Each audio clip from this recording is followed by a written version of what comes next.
amni darrada aadka u badan ee ku soo korortay deegaanka Wajeer wiil yar oo dhowr iyo 10 jir ah Cabay Bishaar ayaa habeenkii xalay ahaa lagu dilay aaga Godcadde ilaa haatanna dawladdii afweyna siin laadahay oo waxay dhacay ayadoo aan ognahay in aagaasi ay kamerada security laga heli kara marka arrintaas ayaan cambaaraynaynaa waxaanan codsanaynaa baaritaan degdeg ah oo aan daahin in arrintaasi dadkii geystay si degdeg ah sharciga loo horkeena marka si loo soo afjara amni darridan iyo dhibaatadan soo korortay ayaan leenahay maxaa yeelay amniga waa muhiim amni haddii uusan jirinna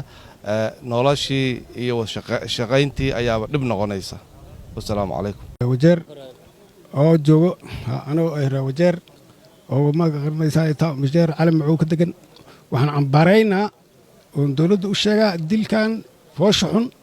oo magaalada ka dhacaya oo ummadda qaar la afduubay ilmihii la afduubay qaar la dilay dawladda waxaan rabnaa si degdeg inay wax uga qabato lahaad u malaa ciidan u malaa gaari u malaa dawladda inay talaabo qaado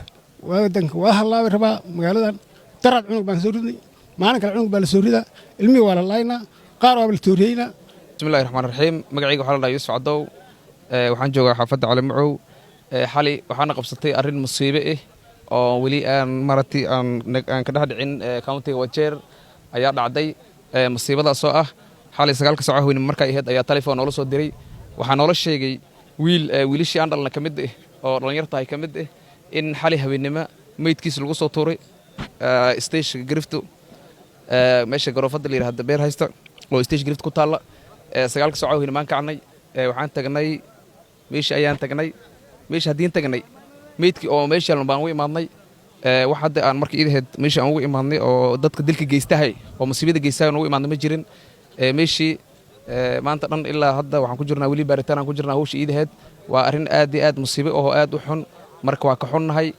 insha Allah ta'ala deeyta ilaahay ku noqoto waxaan rabnaa hadii ilaahay yiraahdo inaad ilaahay gacanta soo geliyo dadka ayaga hayo musiibadaas geystay musiibadaasna waa bilaabatay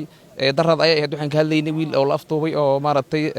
ilaahay as gacanta soo gelay marka haddana hadda dil oo nafgoys oo ruux goys ayaa ku soo xigsaday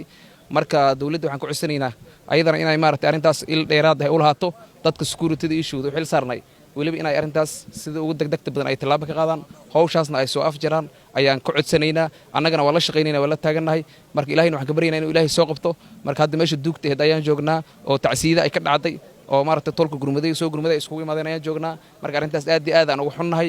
marka ilaahay inaas gacanta soo gelina waa rajaynaynaa insha Allah ta'ala marka musiibadaas ay dhacday intaas ayaan tolweynaha la wadaagaynaa countiga Wajeer marka arrintaas ayaan jirta